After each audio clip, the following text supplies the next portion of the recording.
Stephania, we got to talk about two injuries. We're starting, though, obviously, with Christian McCaffrey, who was a surprise scratch. It felt like minutes before Monday Night Football.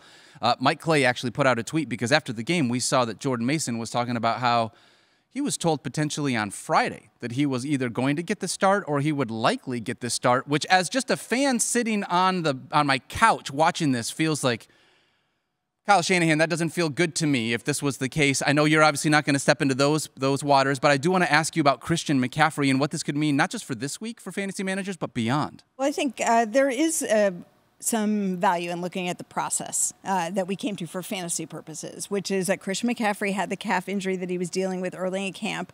And by all accounts, it was not serious. And so everybody expected, based on Christian McCaffrey, the athlete and how in tune he is with his body, the way the 49ers were acting. Earlier this week, John Lynch on the radio saying he'd be ready to roll. Like everything set up for Christian McCaffrey to play. And he expressed confidence that he would not only play, but have a significant workload. So that was our process and expectation of Christian McCaffrey playing on Monday night. I would also say the takeaway for all of us, myself included, is that when a player's listed as questionable, you note that he's questionable and you always have to save somebody for just in case. So that was the process coming into the week. I would say that now that we know he was inactive and the report is, according to Kyle Shanahan, that he didn't feel good enough to go. And that as far as next week, which you asked about, Kyle Shanahan was asked this question. I want to use his words. His response to the report, the suggestion that CMC would not likely play this week because it was a short week. They will have a short week, sure. And they're going to Minnesota, so it will be on turf. His quote, "That person must be God because we just found out he wasn't playing today, and I have no idea how he'll feel tomorrow or the next day. I thought he was playing this whole week until today, so I don't know. Who knows? He's not playing next week." Unfortunately, Puka Nacua got hurt in that Lions-Rams game, and then he was placed on IR, meaning he's going to miss at least the next 4 weeks.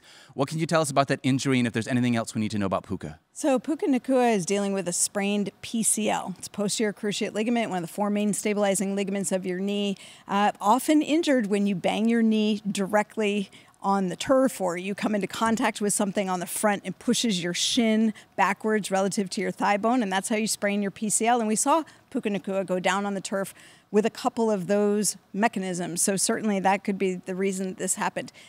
Prior to the season starting, he had been bothered by what Sean McVay said was a bursa sac injury. Now, the bursa sac also on the front of the knee was the same side. We never heard about a PCL being any part of the issue, so based on the reporting, I believe this is a new injury. As far as time missed, it really depends on how long does it take for the knee to feel stable, to scar down enough to where you're not worried about contact. Could it bother him intermittently throughout the season? It could. We saw that with Zeke Elliott, who had a similar injury.